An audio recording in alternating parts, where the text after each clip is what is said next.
In today's fight breakdown, we have yet another video of a police officer struggling to apprehend somebody. Check it out.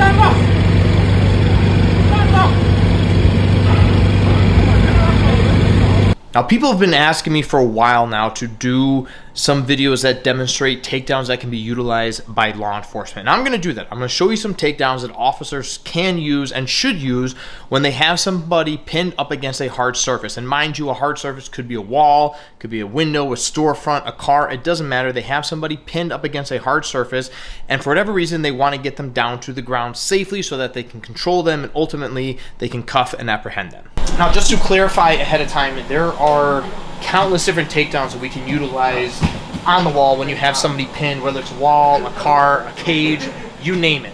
The thing that we need to distinguish with this particular situation is the context. We are talking about law enforcement trying to subdue somebody up against a hard surface and take them down. So a big thing that you need to keep in mind as an officer is I have to maintain control of this. So that eliminates a lot of the takedowns that I would recommend officers utilize when you do have somebody up against a wall. So for instance, just for clarification purposes, if I were to shoot in on like a single leg, which in my opinion is a great way to take somebody down, what this does in his position is allows him access to start reaching for my utility belt. My firearm is there, taser, whatever he wants access to, he can start grabbing because of the fact that I'm not occupying his hands, right?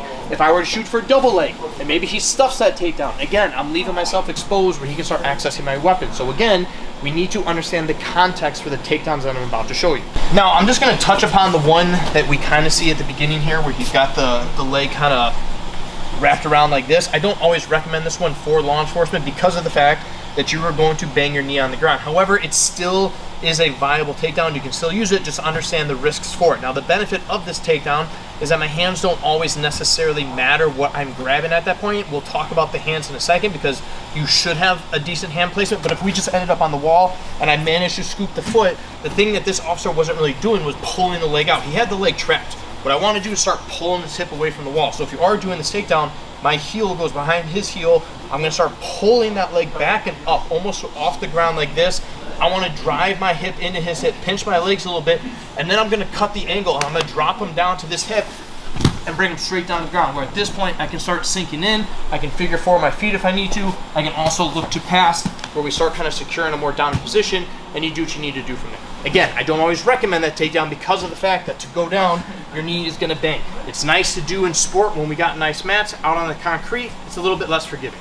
Now, hand placement is a big thing that we need to worry about. This officer, in my opinion, had terrible hand placement.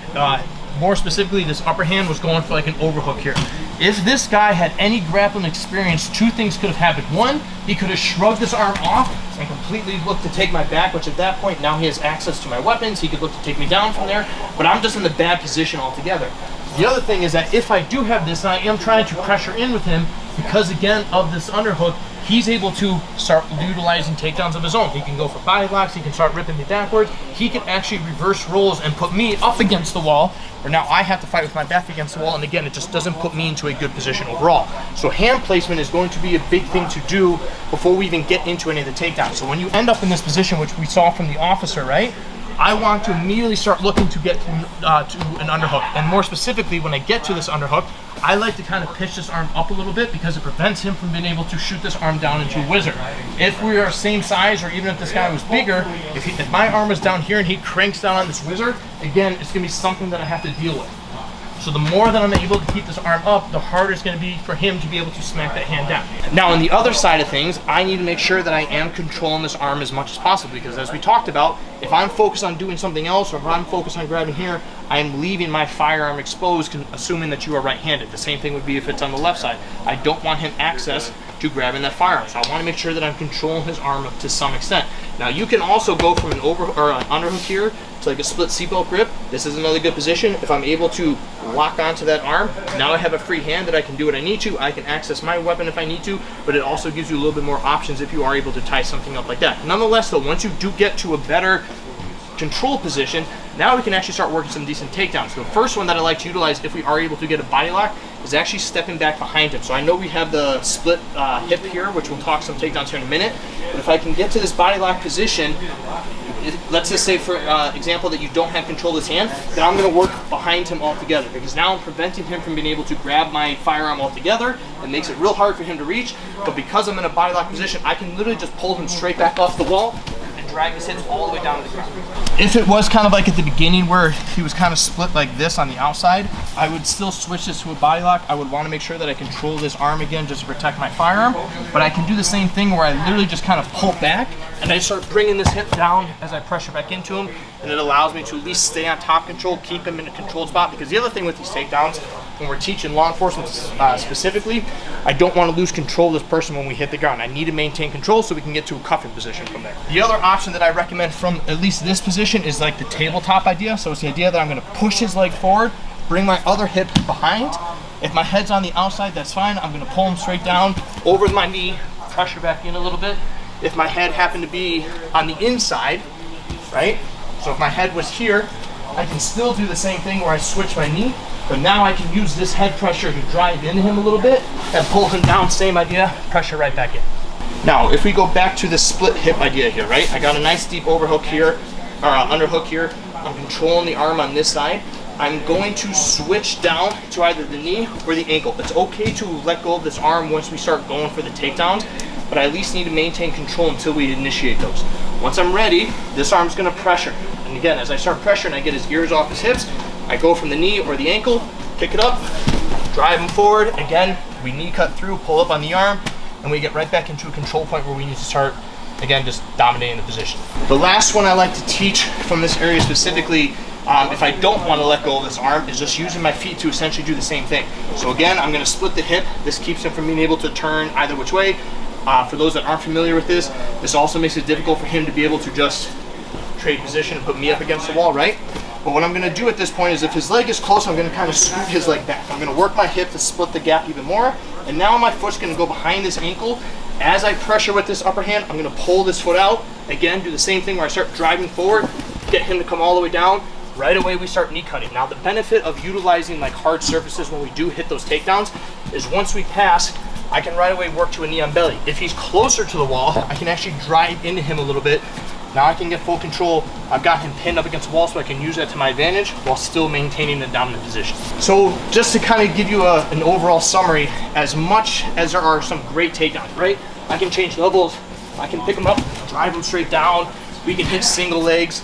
The idea is that we have to understand the context of what we're doing. When we're talking about law enforcement, I need to make sure that I'm protecting my tools. I need to make sure that I'm maintaining control the whole time. So I want to put them in a position that I'm in control, but I keep myself protected as well. Something even as just simple as pulling them off the wall and working the hips back, it could literally be that simple. But I have to get good hand positioning. Like I said, the officer in this video had terrible hand positioning. The importance of training is understanding where you need to position your hands, where you need to position your head, and then what takedowns you need to use depending on the context. Now, if you're watching this video and you are a police officer or in any form of law enforcement, you need to get out there and train. No excuse. You are in a job that requires you to get hands-on with people on a daily basis. You need to get out there and train. Not only is this good for your own personal safety, but this will allow you to make smarter and ultimately better decisions when you are trying to apprehend bad people, especially in environments where things could get violent very quickly. There could be weapons involved. There's a lot of unknown variables. So the last thing that you want to worry about is what am I going to do from a fighting standpoint? You should already have that box checked. You should know exactly what to do when you get your hands on these bad people so that you can ultimately control them in a safe manner, not only for your own personal safety, but also for their safety. Yes, there's a time and a place for you to slam them down and apply some damage, but for the most part, you want to make sure that you are controlling them so that you are not risking your job and your career by picking this person up and spiking them on top of their head because you don't know what else to do. Officers that are trained and understand what to do are less likely to resort to lethal force when things start getting physical or things start getting out of hand because, again, they have a good understanding of how to fight and they know how to control people. Now, if you need help finding a place to train, comment down below. I will happily reach out to you and find you a place in your area that you can train. Most gyms, if not every gym, offers some form of first responder discount. So no excuses. Get out there, go train. And as always, everybody, stay safe.